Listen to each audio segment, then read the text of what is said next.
the mirror. You can be a hero, no matter what people say. You can change today, no matter what people do. They can live for you. Live a life, and you won't regret it when you die. Live a life,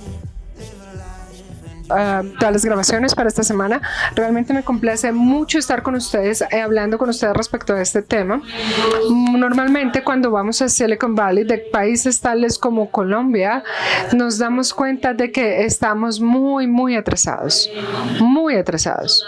Entonces, es por eso que con esta charla en Luminarium queríamos poner en conjunto todas estas charlas para que sean charlas que sean realmente de valor y para que veamos cómo lo hacen las personas en la vida real. Entonces, un par de meses atrás, de hecho, tuve la oportunidad de trabajar con un lugar llamado Hacker Dojo y allí tuve la oportunidad de conocer muchas personas bastante interesantes. Y allí esta computación cuántica viene a ser un tema común en muchas de las conferencias, en muchas de las charlas que tuve la oportunidad de visitar, y de hecho en todo lo que estuvieron hablando también en Miami también fue algo que fue un tema recurrente. Y hubo algo que Bill es uno de los temas en los que Bill está invirtiendo, y también Tyler, y él también está muy interesado en este tema, y he visto bastantes personas que también están construyendo esa computación cuántica en términos de data centers dentro de Estados Unidos. Entonces, tengo cuatro preguntas para Bill y luego un par de preguntas para Tyler. Entonces, Bill, pero creo que deberíamos ir uno y otro, ¿no? Muy bien, entonces Bill, cuando hablamos de esta computación cuántica, generalmente se habla como si fuese un disparo, la tecnología de un disparo a la luna con el potencial de transformar diferentes industriales. ¿Nos podrías compartir entonces algunos de tus comentarios respecto a cuáles sectores específicos o aplicaciones dentro de la computación cuántica que sean los más promisorios en términos de inversión y por qué? Muy bien. En primer lugar, quisiera decir que Colombia no está atrasada en comparación a Silicon Valley en ninguno de los sentidos de tecnología o computación. Creo que este no es el tema de esta conversación, me disculpo, pero sencillamente quería acá mencionar algo, y es que creo que particularmente dentro de las fintech, las empresas fuera de Estados Unidos tienden a ser mucho más creativas e innovadoras en comparación con las compañías que tenemos dentro de Estados Unidos. Entonces, aquí hay mucho que se habla de tecnología dentro de Estados Unidos, digamos en términos estándares. Sin embargo, vemos que en Colombia y en otras partes del mundo hay muchísima creatividad respecto a todo lo que está en la parte externa en comparación a lo que hacemos en Estados Unidos, porque es un esquema, es un ambiente totalmente diferente. Sencillamente quería mencionar eso, y de hecho me llama mucho la atención respecto a todas las fintech que hay en esta parte del mundo y en otras partes del mundo también. Ahora, hablemos de la computación cuántica. Realmente eran dos preguntas. En primer lugar, que esta computación cuántica es un disparo a la luna, y en segundo lugar, ¿cuáles son los sectores promisorios de inversión?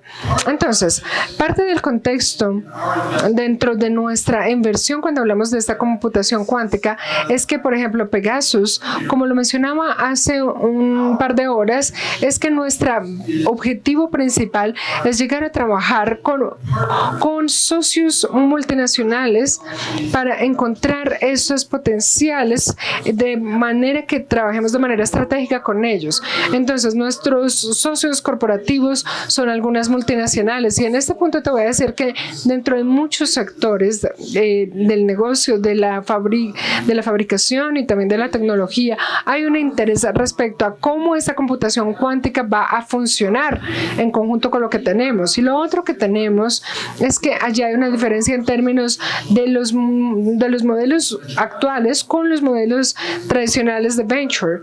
Entonces, aquí tenemos básicamente, ya llevamos con esos modelos que tienen un horizonte a 10, 30 y 40 30 años. Entonces, básicamente no estamos mirando algo que vamos a ver un rendimiento entre los próximos 4 o 5 años, que básicamente es como trabajamos en los modelos tradicionales.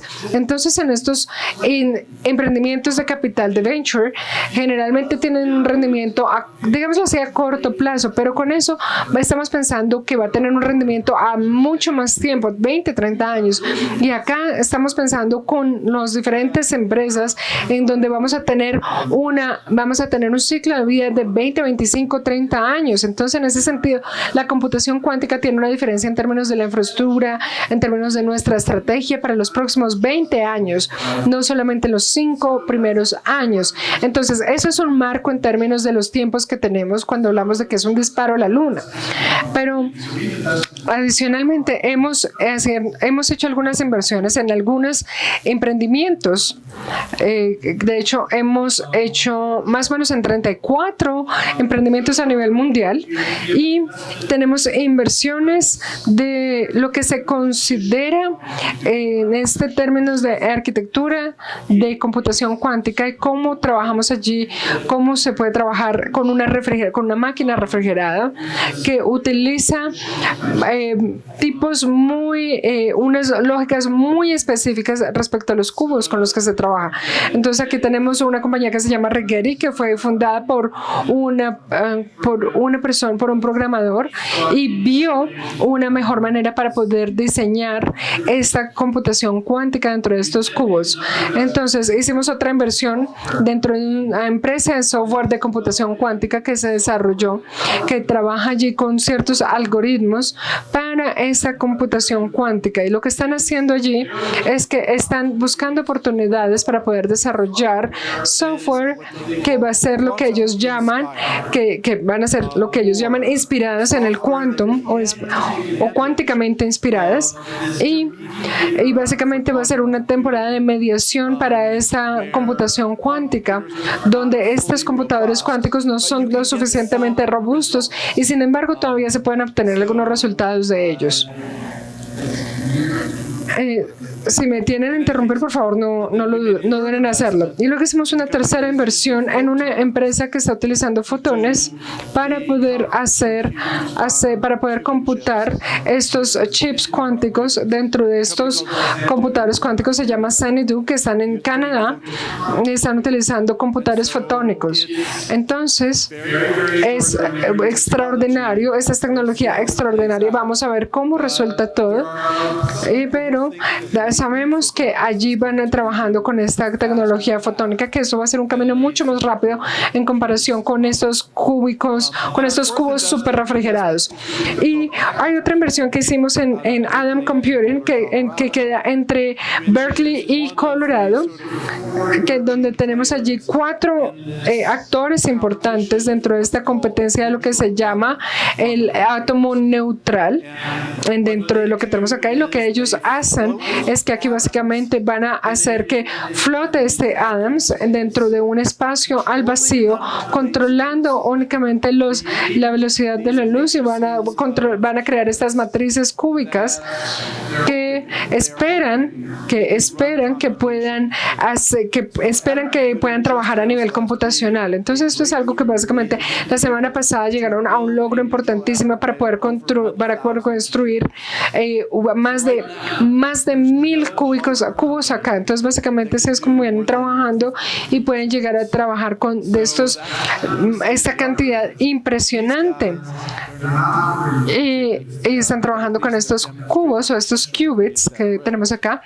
Entonces tenemos todo este tipo de cosas súper interesantes que están sucediendo al respecto, pero la mayoría de los inversionistas tienen básicamente ciertas tesis y están apostándole a eso, pero acá nosotros estamos apostándole a todo. Entonces muchos de nuestros socios están diciendo que, mira, entendemos que no vas a poder predecir hoy en día qué es lo que va a pasar mañana, cuál va a ser el ganador mañana, pero cada una de estas tecnologías es una posibilidad para poder tener éxito en el futuro y tiene sentido. Y esa es la segunda parte de tu pregunta. Si te parece, vamos a pasar con Tyler.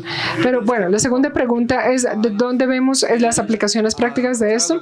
Y Tyler me va a ayudar al respecto, pero creo que se aplica a cualquier lugar o en muchas aplicaciones donde actualmente hay computadores de alto rendimiento y donde hay limitaciones por parte de estos computadores. Y donde tenemos limitaciones en este tipo de equipos cuando estamos, por ejemplo, trabajando con elementos muy complejos a nivel mundial, como por ejemplo dinámica de fluidos, o como por ejemplo la modelación de moléculas, modelación molecular o modelación de materiales, por ejemplo, y donde estamos tratando de intentar de inventar nuevos químicos o estamos trabajando con nuevos medicamentos, nuevas drogas.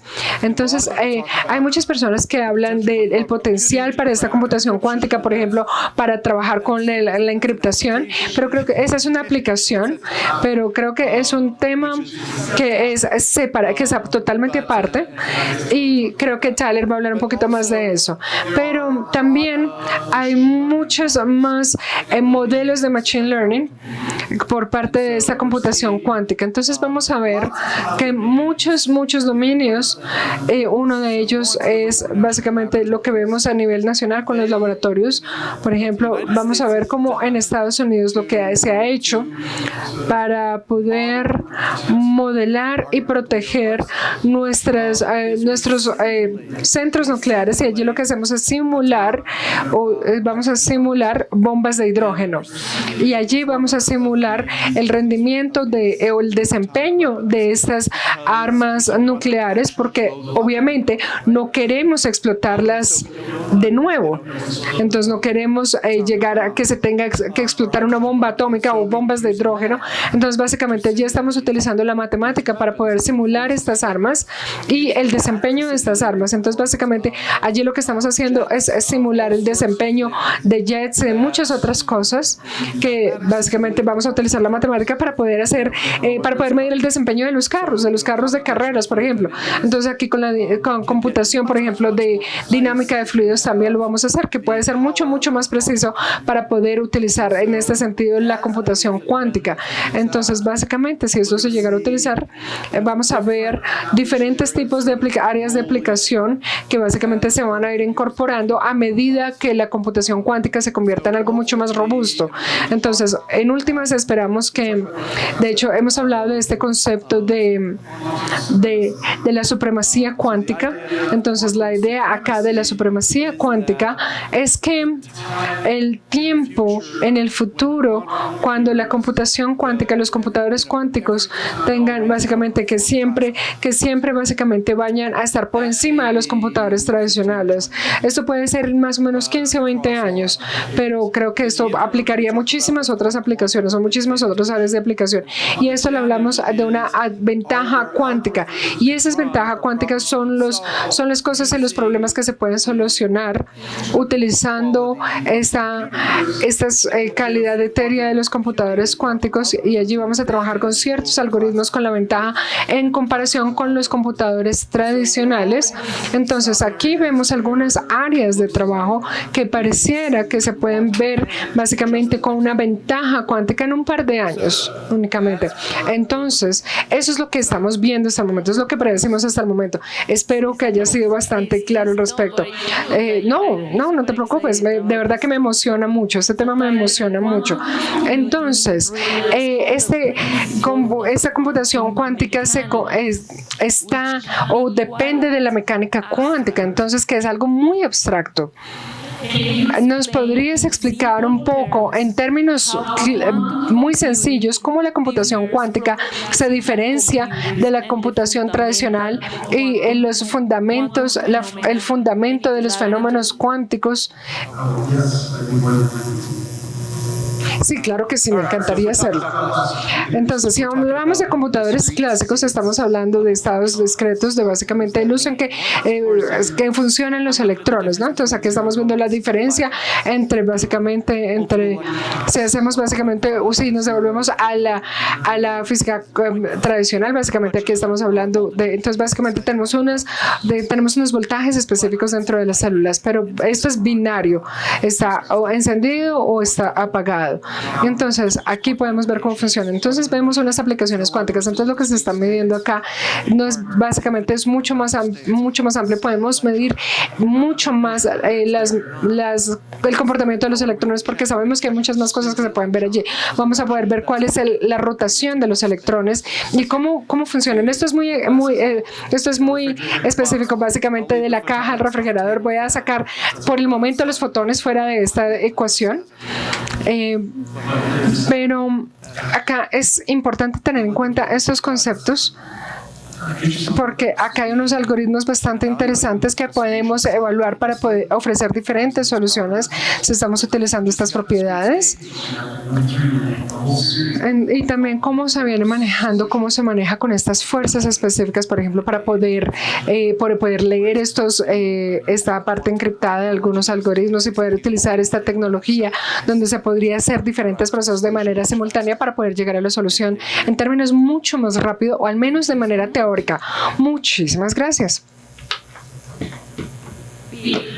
Bien, entonces, a medida que la tecnología cuántica está todavía en sus estados tempranos de desarrollo, sabemos que hay allí unos riesgos asociados en el mercado. ¿Nos podrías contar un poco más respecto a las estrategias y la debida diligencia que las firmas o que las empresas deben llevar a cabo para mitigar dichos riesgos? Bueno, acá lo más interesante respecto al invertir en esta computación cuántica es que aquí hay básicamente un riesgo igual a cero en el mercado. Entonces, sí le va bien, le va a ir muy bien. Y a nivel de software, y a diferencia de los software, tenemos acá que vamos a ver un cambio rapidísimo, pero básicamente eso no existe, entonces hay que construirlo. Entonces, una vez que lleguemos al punto en que llegue realmente a funcionar, entonces solo en ese momento, entonces básicamente cuando llegue a funcionar realmente, entonces así tenemos que tener toda esa parte realmente, aunque tengamos, digamos, esos casos pequeños de uso, aunque básicamente se llegan a utilizar con pequeños estudios de caso, básicamente allí lo que nos va a dar, tenemos que, por ejemplo, va a ser para empresas farmacéuticas o empresas de seguridad u otro tipo de empresas, o todas estas industrias, para básicamente aviación u otras cosas. Entonces, básicamente allí se va a crear una demanda increíble respecto a esta computación cuántica. Entonces, si el riesgo todavía no está allí en el mercado, entonces tal vez algún día, cuando hablemos de esta empresa del átomo neutro de la que hablaba hace un momento, se puede llegar a convertir en algo súper barato, tan barato como un iPhone, básicamente que tenemos aquí, muchas veces nuestro celular tiene mucha más potencia que nuestro computador. Entonces en algún día, tal vez puede que llegamos a producir esos computadores cuánticos a una escala que básicamente tengamos competencia al respecto en términos de la dinámica del mercado. Pero el riesgo con la computación cuántica es casi que exclusiva en términos de tecnología. Entonces, cuando estamos evaluando estas empresas de tecnología, no nos ocupamos acá de bien si se pueden vender bien o no, o si pueden. Acá la preocupación es si lo pueden hacer. Primero nos preocupamos con que los puedan crear, con que se puedan crear efectivamente, en vez de pensar en vez de básicamente apostarle en la capacidad de una empresa de que se adecue al mercado, tal como lo mencionaba en mi charla anterior. Todavía no nos estamos preocupando en ese product market fit o en esa adecuación al mercado, sino que acá estamos pensando en los retos tecnológicos o los caminos tecnológicos o la arquitectura que se tiene que tener allí para que exista la posibilidad de que se gane en este terreno. Entonces nuestros socios corporativos nos están diciendo, miren, a ver, apostemos en cada una de estas empresas para que podamos incrementar nuestras posibilidades de éxito, y obviamente esto va a involucrar diferentes caminos, y básicamente allí vamos a entender quién va a ser el ganador y vamos a ver cómo tenemos una doble ganancia allí. Entonces, esta es la manera en que estamos mirando cómo se hace la inversión en este espacio, no en términos de los riesgos de mercado o ni siquiera las oportunidades de mercado. Y puedo preguntarle más o menos en promedio qué tanto se está invirtiendo por parte de tu empresa en esos proyectos. Generalmente estamos invirtiendo más o menos entre 2 y 5 millones. No estamos haciendo cheques de 50 millones de dólares. Estamos acá, básicamente estamos poniendo un huevo en cada canasta. Básicamente ya estamos trabajando de esta manera, y después de esto lo que vamos a hacer, que muchas veces no se hace, es que básicamente para cada una de estas empresas de computación cuántica con las que estamos trabajando, tal vez 2 o 3 de estas aliados corporativos están viendo cómo se puede hacer algún tipo de colaboración con ellos, de modo tal que con un par de ellos podamos decir, bueno, cuáles son los algoritmos que podamos tal vez utilizar dentro de esta generación con la que estás trabajando. Entonces, allí, por ejemplo, Rigetti está trabajando con 64 máquinas, ya les mencionaba, de qubits. Entonces, básicamente, allí tenemos esas máquinas de qubit y se pueden hacer muchas cosas al respecto. Y hay básicamente un juego que se tiene en la industria porque tenemos estos 64 qubits, no significa que todos trabajen al mismo tiempo, ¿cierto? Que es básicamente, digámoslo, es un negocio bastante agresivo en ese sentido. Pero nuestros socios corporativos entonces quieren trabajar con estas empresas y con este portafolio que ellos tienen, y hasta el momento les encanta la idea de poder llegar a trabajar con grandes empresas multinacionales para ver si pueden llegar a modelar estos modelos moleculares. Entonces creo que ese es el enfoque que tenemos hasta el momento, y para poder entender la inteligencia, y estamos probando esta inteligencia específica para poder ver la capacidad que se puede llegar a tener y a manejar con nuestros socios corporativos, y asimismo saber y entender cómo se puede jugar con esta computación cuántica, y tal vez vamos a tener un home run en el futuro, pero con nuestros socios corporativos, créeme que no están tan preocupados, y créeme que yo estoy bastante abierto al respecto. Entonces, si me puede ir bien con 1000 veces de respuesta, de verdad que me iría muy bien.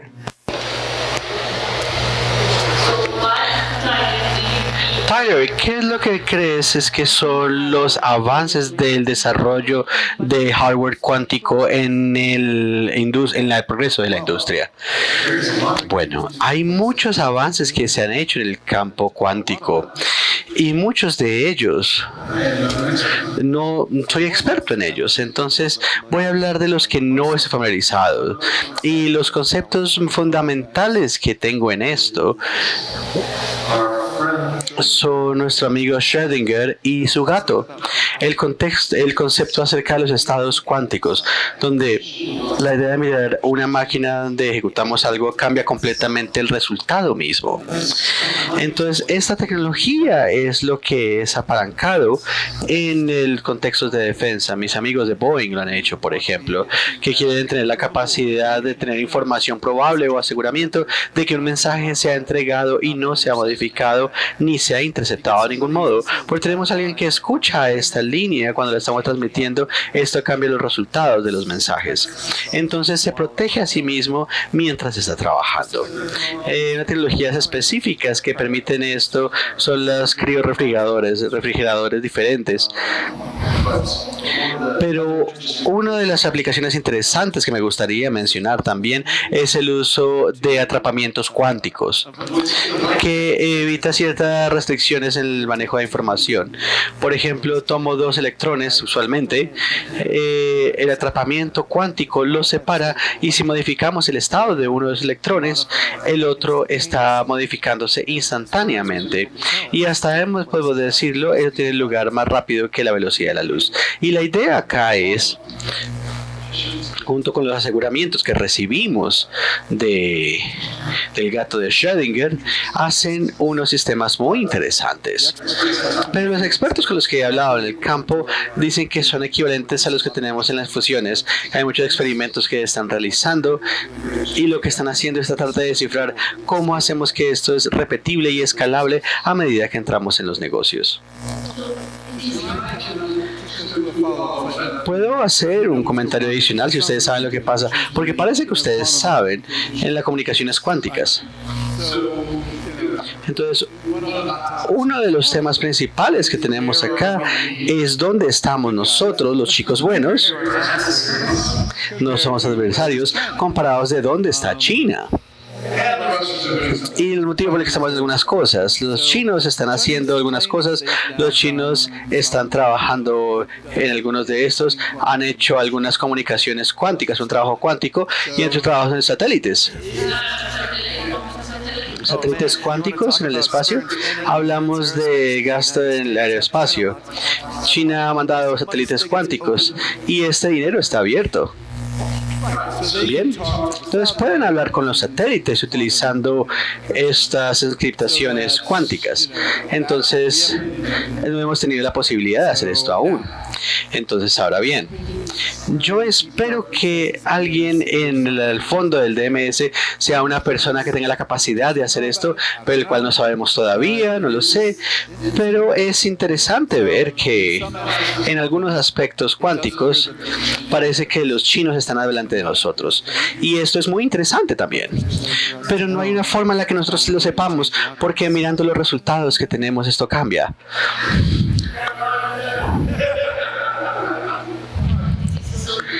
Esto es muy profundo. Aquí es donde estamos hablando con las personas. Hablar con las personas ayuda. Déjame continuar con las preguntas que tenemos, que el computador se me cerró. Quería preguntarte algo, Tyler. Si tengo otra pregunta. Si tuviera un computador cuántico, ¿puedo viajar en el tiempo? No, no que lo sepa. Hay cosas que se llaman causalidades. Y no he visto otros eventos de causalidad de la realidad más allá de la ciencia ficción. ¿Puedo ir al espacio? ¿Cómo teletransportarme? ¿Cómo vas a hacer que vas a hacer de propulsión? Por favor, súbeme con el rayo, Scotty. No sé, déjame revisar aquí rápidamente. Ahora estamos tratando de descifrarlo. Es tecnología muy temprana y no únicamente estamos tratando de probar los conceptos, sino tratar de encontrar aplicaciones, y queremos hacerlo de una forma aplicable que resulta que es la parte más difícil de manejar. ¿Cuál es la cosa que los emociona a ustedes más acerca de la computación cuántica? La capacidad de resolver P, B2P. Es como cosas de computación para personas muy nerdas aquí. Y no voy a tratar de explicarle por qué está aquí, pero voy a dar algunos ejemplos. Y mi favorito, que es el problema del vendedor que viaja. Tenemos una persona que tiene que darle servicio a 20 ciudades. ¿Cuál es la ruta más efectiva para llegar a esas diferentes ciudades? Hablamos de muchas aplicaciones, de logística, enrutamiento de paquetes, optimización de paquetes. Y hasta el momento nos hemos dado cuenta que funciona con diferentes métodos en los que tenemos que valorar cada uno de estos elementos, que a veces es difícil transferirlos y calcular cuáles son las rutas más eficientes para llegar a estos elementos. Si ustedes pueden aplicar unos algoritmos para llegar a resolver los problemas de la misma forma que de forma considerable e instantánea podemos reversar la encriptación. También podemos manejarla por medio de un solo canal y el electrón que llega al final es la solución, y lo hicimos en un ciclo de ejecución en vez de tener que trabajar con fuerza bruta y manejar factoriales para llegar a cada ruta del problema del viaje de este viajero. Entonces, ¿me estás diciendo, Tyler, que lo más emocionante acerca de la computación cuántica es hacer que los viajeros viajen más eficiente? ¿Es en serio eso lo más emocionante? Bueno, el algoritmo es uno clásico y pues así es como desglosamos los métodos de encriptación clásica utilizando esto. Pero ahora que la encriptación dices que la computación cuántica se implementa, podemos reversar toda la encriptación en Bitcoin y toda la cripto va a seguir bajando y bajando y bajando. Bueno, pues teóricamente hablando se llevaría a un algoritmo de resistencia cuántica, pero de nuevo esa es la diferencia que tenemos en la teoría y la realidad. Y los vendedores aquí están trabajando con los métodos de encriptación para TLS en este momento, pero en términos de los métodos, la validación de los métodos, ya sea si son reales o no, eso es lo que para todo parece que son espejos nomás, en mi opinión. Y puedo responder la misma pregunta. Entonces, volviendo al intento que tenemos. La computación cuántica no es la única tecnología absurda que trabajamos en el mundo del capital y el mundo innovador. Entonces, una cosa en la que hablamos bastante todos los días es el cambio climático. Eso es algo que es absolutamente algo raro, y la forma en la que creemos que vamos a llegar allá desde acá es la descarbonificación. Entonces, ¿cómo descarbonificamos? ¿Cómo lo logramos? Una de las formas en la que lo hacemos es por medio de asegurarnos que el vendedor no gaste tanto gas como gastaba, tanto combustible como gastaba antes. Entonces, sí, es una parte de eso, bien. Pero entonces, ¿cómo vamos a resolver el problema del cambio climático? Tenemos que hacer cosas como nuevos materiales que podamos utilizar, que van a ser más eficientes para fabricar nuevos catalizadores que podemos utilizar y van a permitirnos producir cosas de forma más eficientes, nuevas moléculas que podemos utilizar para hacer cosas como, por ejemplo, en términos de elementos farmacéuticos y salud, y interactuar y mirar. Quién sabe, eso es algo que nos asusta, un poquito complicado, pero donde podemos empezar a intervenir en la ecología del planeta. Si tenemos una habilidad computacional para descifrar cómo podemos sacar más dióxido de carbono al aire al hacer cosas como, por ejemplo, simular la fotosíntesis. Aún no podemos simular la fotosíntesis. La naturaleza hace un trabajo mucho más eficiente en términos de lo que hacemos. Y tan inteligentes como somos, conocemos los químicos, conocemos los caminos, pero no podemos hacerlo en ninguna escala significativa. Pero si podemos hacerlo, bueno, eso sería maravilloso, tener la capacidad de hacer eso. Entonces tenemos estos otros intentos como cambio climático que estamos tratando de descifrar. Y en términos de salud, es otra cosa que estamos tratando de descifrar. Estamos tratando de entender qué es lo que en verdad está sucediendo dentro de las células, dentro del cerebro, dentro del cuerpo. Estas son cosas que aún no entendemos bien, que la computación cuántica nos va a ayudar a nosotros a entender. Entonces hablamos antes de, alguien está hablando sobre los gemelos digitales, ¿correcto? Amy. Entonces hablamos sobre gemelos digitales. La idea de un gemelo digital es si podemos simular las actividades que tiene lo que sea que estemos modelando. Podemos simularlo entonces, y si podemos hacerlo, podemos probar miles de diferentes escenarios digitalmente que queremos cambiar, tratamos de hacer físicamente. Y si ustedes pueden simularlos, pueden simular una máquina, es muy fácil. Pero similar una célula, eso es muy difícil de hacer. Entonces, si podemos hacer gemelos digitales de nuestros cuerpos, wow, eso obviamente cambiaría. En teoría, ¿eso sería posible con la computación cuántica? Claro que sí, eso es hacia allá es donde vamos. Entonces, la cantidad de computación que se requiere para simular lo que está pasando en una célula o en el cerebro, no lo podemos hacer en este momento con los supercomputadores. Podemos tomar caminos muy estrechos y podemos simular algunos caminos muy específicos, y podemos simular, por ejemplo, la acción de medicamentos pequeños, de moléculas en el cuerpo, si conocemos el mecanismo. Pero aún no somos seguros exactamente de cómo es que la aspirina funciona, por ejemplo. Es algo loco. ¿Cuánto es lo que no sabemos, que no podemos saber si nosotros tenemos más poder computacional? Wow. Entonces, este es el último para ti, Bill. Las startups de computación cuántica ofrecen capital y necesitan capital y tiempo para llegar al mercado.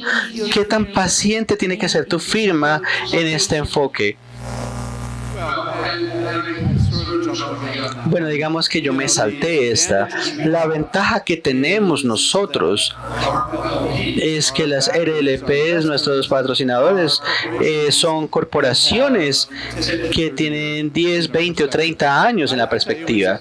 Y déjame contarte, fue una de las cosas más emocionantes que he descubierto En el momento que me uní con Pegasus hace varios años y fue encontrar esos aliados corporativos y sentarnos con ellos y hablar sobre las estrategias corporativas que tienen. Y nosotros creemos que el problema con las corporaciones es que están registrando unos ingresos y lo hacen. Hay mucha información que llega acá, pero en el trasfondo, lo que descubrimos con estos aliados corporativos es que estas compañías que literalmente tienen 20, 50 actores, ¿cómo se va a ver esta compañía en el 2050? Y de hecho fue bastante alentador ver ese tipo de pensamiento. Digamos que una amplitud de compañías en tecnología han hablado de esto, pero de nuevo, si lo pensamos, cualquier cosa que creen el día de hoy lo construyen para que dure por 20, 40 años. Entonces, obviamente tienen que estar pensando acerca de qué es lo que está pasando en el 2050. Entonces, eso nos da a nosotros el lujo de que la mayoría de empresas no tienen. Y es una de las cosas muy interesantes acerca de las comunidades de capital en los últimos años. Es este aumento de capital corporativo, de inversión. Entonces, solía ser que el capital no era confiable, no era una fuente adecuada para muchas compañías.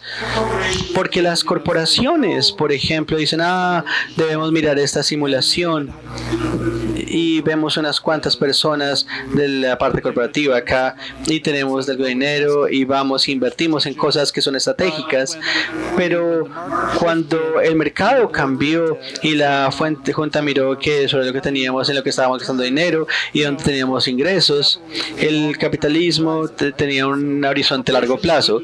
Las corporaciones podían entrar y salir. Y el Silicon Valley se volvió muy escéptico de los inversionistas.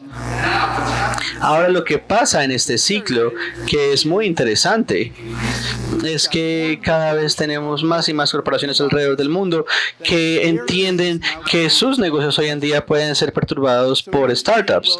Entonces solía ser que los negocios tenían que preocuparse por esto, ¿sí? Pero ahora no hay una sola corporación en el planeta en la que yo pueda pensar que no pueda verse perturbada por una startup, y lo saben. Entonces, por ejemplo, uno de los aliados corporativos que tenemos más de uno que están en el negocio automotriz. Entonces es un problema de tener el cabello incendiado en el negocio, el sistema automotriz, y tenemos que hacer cosas que vamos a crear, que vamos a construir.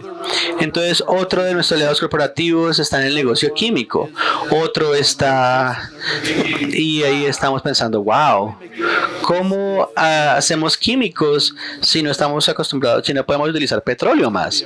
Ese va a ser un problema también. Otro está en el negocio de petróleo y gas. De nuevo hablamos sobre un problema de tener el cabello en llamas. Entonces estas personas se dan cuenta hoy en día que no podemos sencillamente quedarnos pensando en tecnologías emergentes. Nosotros dependemos de algo que es de vida o muerte. Esto es existencial para muchas de las compañías, y es difícil pensar en una compañía que no esté enfrentando una crisis existencial en los próximos 10 años, que venga la posibilidad de que una tecnología cambie lo suficiente que pueda sacarlos del negocio. Entonces es el tema interesante que tenemos para el día de hoy. Podemos pensar en una compañía que no esté en una crisis existencial, puede que no lo sepan, pero no tiene riesgo de salir del negocio en los próximos 10 años con la evolución de la tecnología. Yo creo que nada me sale de la cabeza en este momento. Tengo unas respuestas muy aburridas si te interesan. Cemento. Vamos a ir con ¿dónde vamos a ir el cemento en 10 años? ¿Van a haber polímeros que lo van a hacer más fuertes? Sí, ese sería uno. Otro. Pero tienen una fábrica de cemento hoy en día. Hay nuevas tecnologías que van a poner esa fábrica, van a sacarla del negocio. Entonces sí, utilizamos cemento, pero la forma en la que hacemos el cemento, y es el negocio que está haciendo la gente hoy en día. Entonces tal vez si son un distribuidor de cemento estén bien, tal vez, pero, perdón. Otro que me estaba mencionando era Weyerhaeuser, que es el mayor productor de madera. Maneja cerca del 80% de la finca raíz en Reino Unido para la producción de madera.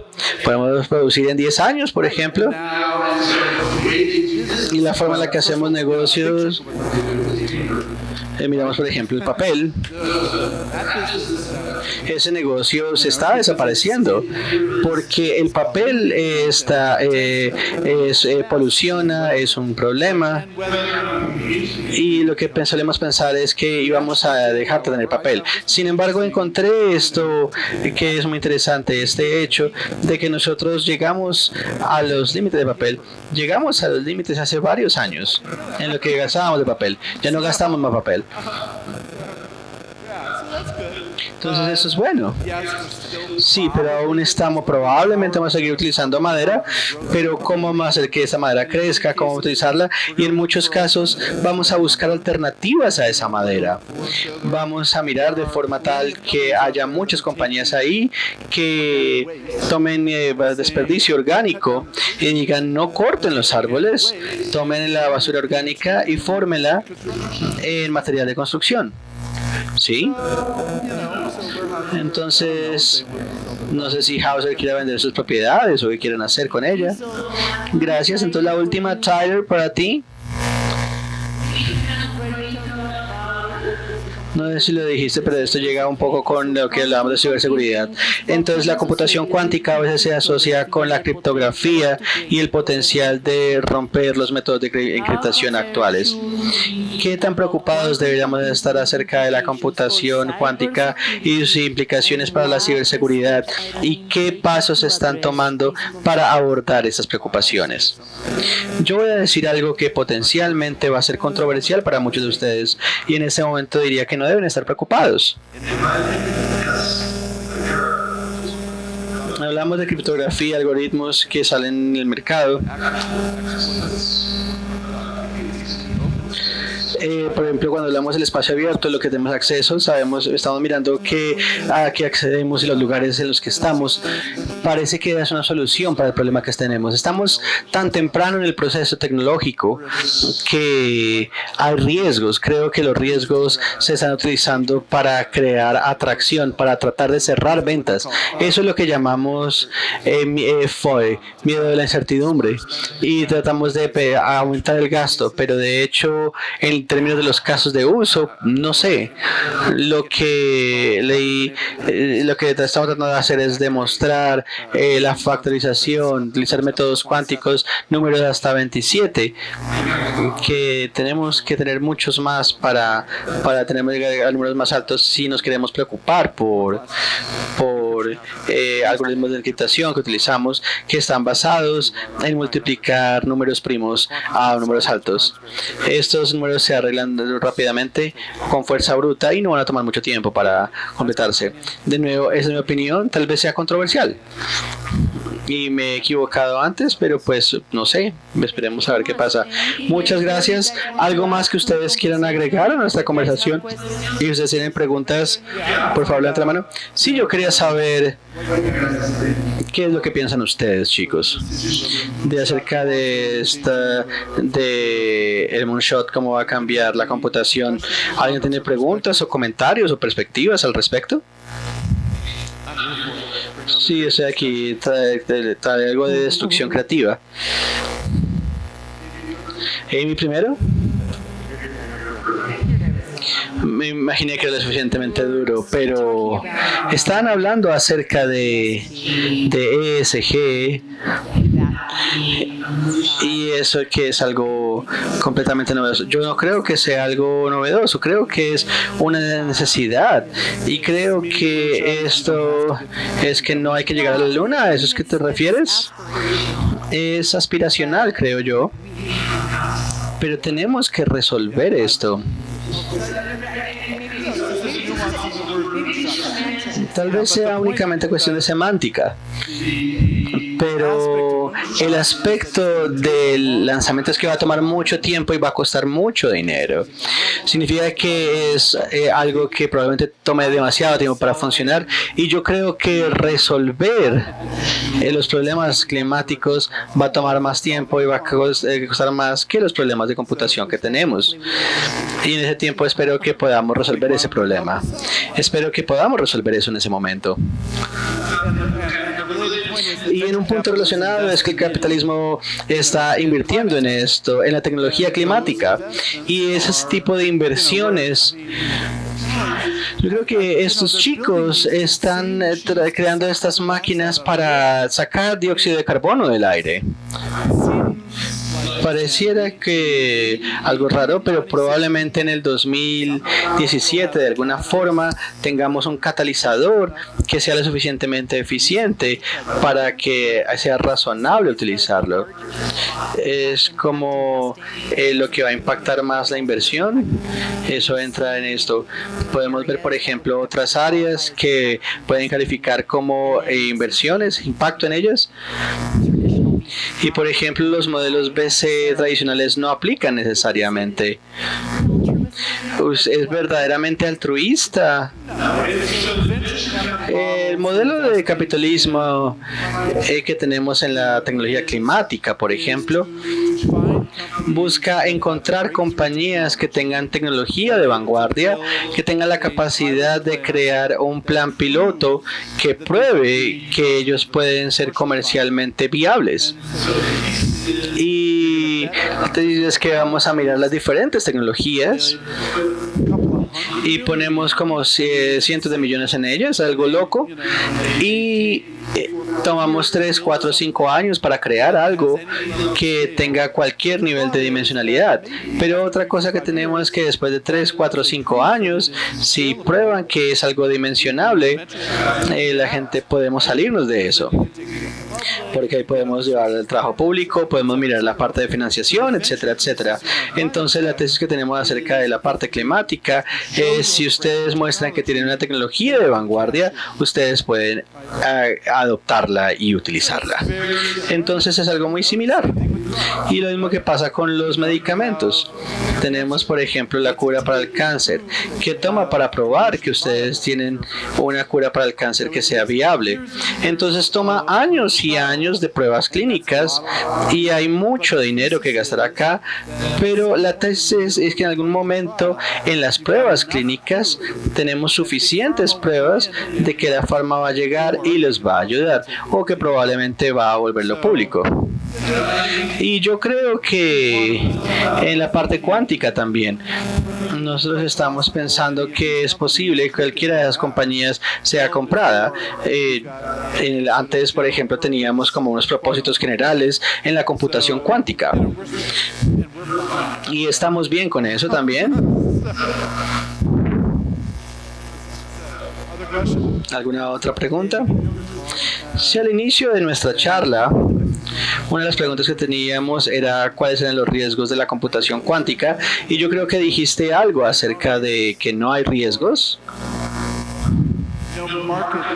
No hay riesgos de mercado, riesgos tecnológicos. Yo solamente tengo una pregunta acá, porque yo creo que esto es relevante incluso para las compañías que no están en el mundo cuántico. Entonces, OpenAI tiene gente muy inteligente, donde muchos de ellos previamente eran empleados de Google. Y por medio de algunos procesos, OpenAI fue a extraer el talento de DeepMind y de todos esos laboratorios de investigación en comunidades como Facebook, Google y demás, y lo está trayendo a OpenAI, gente muy inteligente, de forma que puede trabajar con modelos de lenguaje bastante amplios. Entonces no es un riesgo. En su opinión, si el gerente de una compañía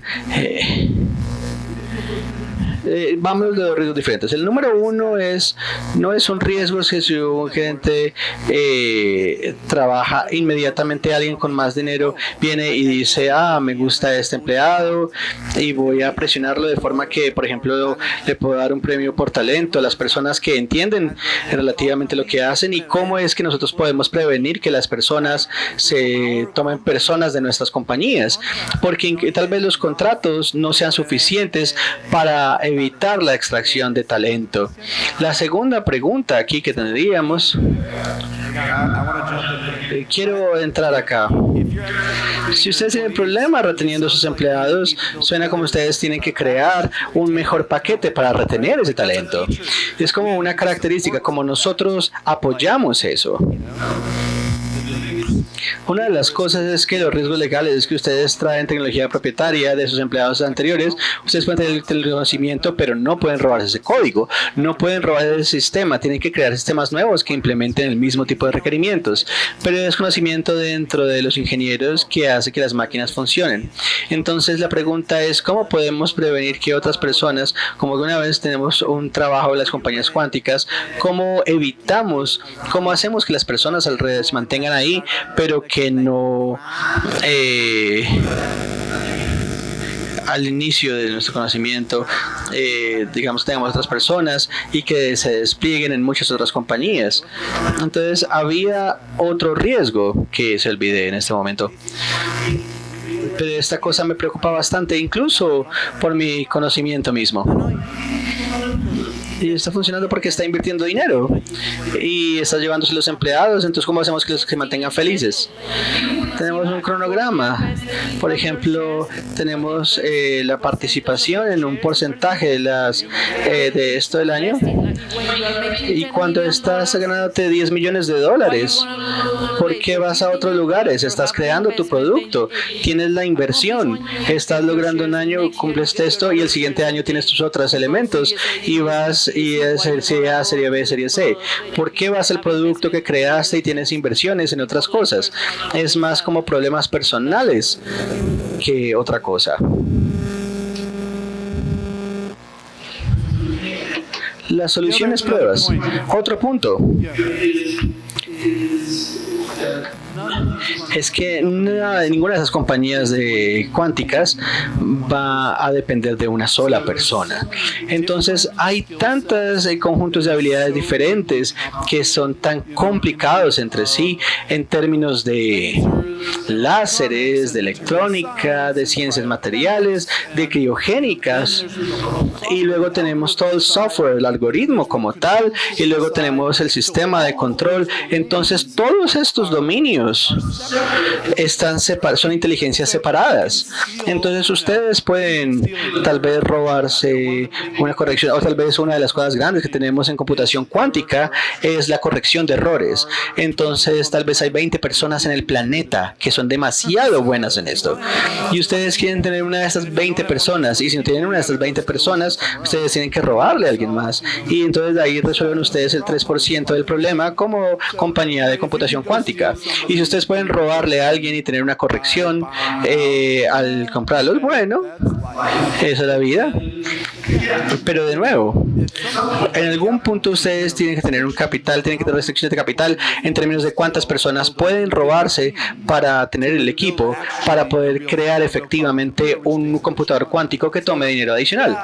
Entonces sí, es un riesgo de perder talento, y todas nuestras compañías están ansiosas acerca de esto. Todas nuestras compañías, admito, todas nuestras compañías han perdido algunos empleados que desearían no haber perdido. Y eso pasa, pero eso no acaba la compañía, porque de nuevo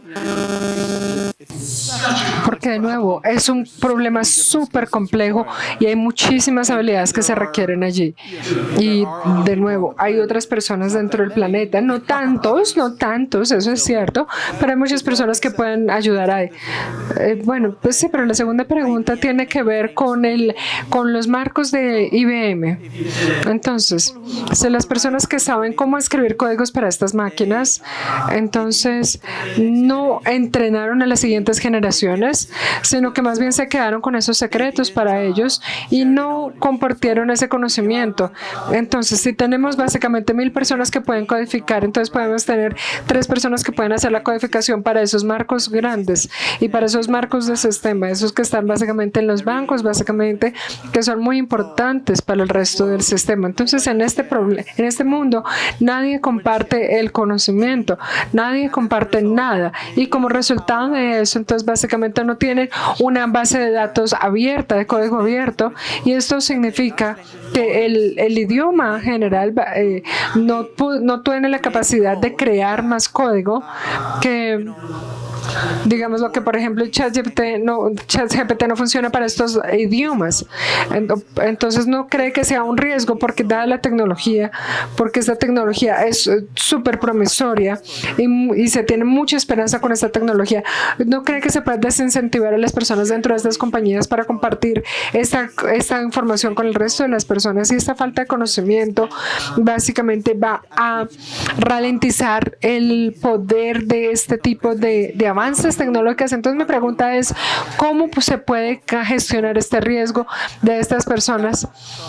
¿Cómo se puede gestionar esto? Y entonces, si las personas no comparten ese conocimiento, ¿no cree que este sea otro riesgo?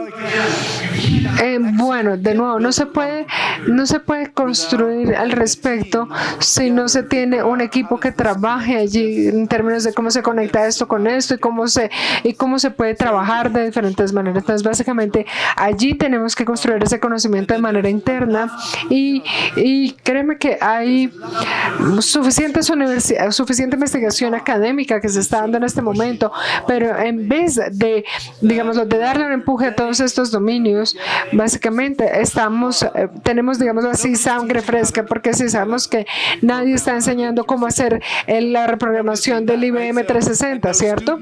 Y no hay ningún estudiante que quiera estudiar eso.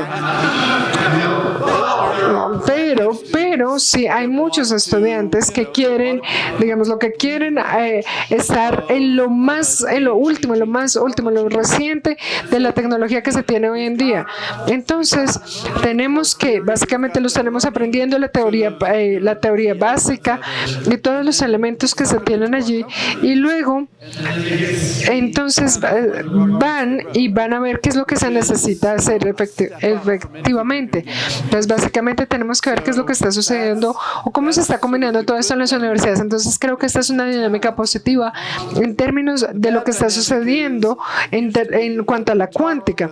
Entonces, allí tenemos que hablar con nuestros colegas, tal vez en China y en Francia, y tenemos que empezar esas conversaciones para que básicamente lleguemos a un nivel más académico, y ya hoy en día estamos, digamos, en un momento donde se cerró todo este tipo de conversaciones. Entonces, no sé, ¿quieres algo más? Creo que Tyler quiere participar primero. Bueno, si quieren trabajar con este tipo de avances, si estamos fallando, esto significa que estamos fallando como líder y dentro de nuestra empresa, porque eso básicamente consiste en nuestro liderazgo, porque muchas veces se da que si no se sienten cómodos compartiendo información, significa que no te estoy pagando para que me des esta información, sino para que la construyas para la empresa, y la documentación es allí una parte importante de eso. Y la razón por la que sucede, por ejemplo, con IBM 360, porque básicamente fue el resultado de la cultura corporativa que no ayudó a promover, digamos, compartir esa información. De donde yo vengo, en Silicon Valley, creo que básicamente te van a sacar del edificio si llegas a actuar así. Digamos que lo voy a dejar así. Sí, te van a enviar a la unidad de SWAT. Sí, creo que los incentivos económicos ayudan. Entonces creo que sí, todavía tenemos, digámoslo así, una escasez de programadores, y creo que hay una oportunidad importante para que las personas saquen dinero de esta industria. Entonces creo que tal vez deberíamos tener otro tipo de preguntas al respecto. Entonces, digámoslo, hay simuladores de 360. Creo que si lo quieres hacerlo, puedes incluso llegar a vender a diferentes empresas. Creo que es 180 por hora y es en dólares, ¿no? Entonces sabes que se puede sacar buena rentabilidad de esto. Entonces tú hablas de una computación cuántica de código abierto para el resto del mundo, que sí, de hecho sí lo hay, lo vi este año. De hecho puedes descargar todos los materiales para que tú puedas crear tu computación cuántica, para que puedas analizar todo esto en tu propio hogar. Y tú puedes ser el creador y puedes ser el líder en Latinoamérica. De hecho te podemos ayudar, ¿por qué no? Bueno, tengo una pregunta acá porque estamos hablando de computación cuántica como lo nuevo, como lo innovador, como lo disruptivo. Pero, y sé que cuando hablamos de lo disruptivo, esto toma tiempo y toma mucho tiempo. Y esto me hizo preguntarme qué hay después de la computación cuántica, porque sabemos que la computación cuántica está intentando resolver la exponencialidad de la computación tradicional. Entonces, mientras tanto, tenemos cloud, tenemos GPUs, tenemos NVIDIA y tenemos el resto de cosas que están tratando de hacer básicamente lo mismo, pero sabemos que no es suficiente. Entonces, ¿qué hay más allá de esa computación cuántica o qué se está preparando, bien sea en Silicon Valley o en China, o qué está sucediendo? ¿Qué hay más allá? Es una pregunta muy sencilla. Creo que esta es una pregunta muy interesante porque de donde estamos hoy en día tenemos que pensar básicamente en cómo evolucionó la computación tradicional y en el por qué. Y en ese sentido sabemos que hay muchas amenazas que se están involucradas. Entonces básicamente tenemos la amenaza del hardware con semiconductores, con los microprocesadores y con los nuevos chips.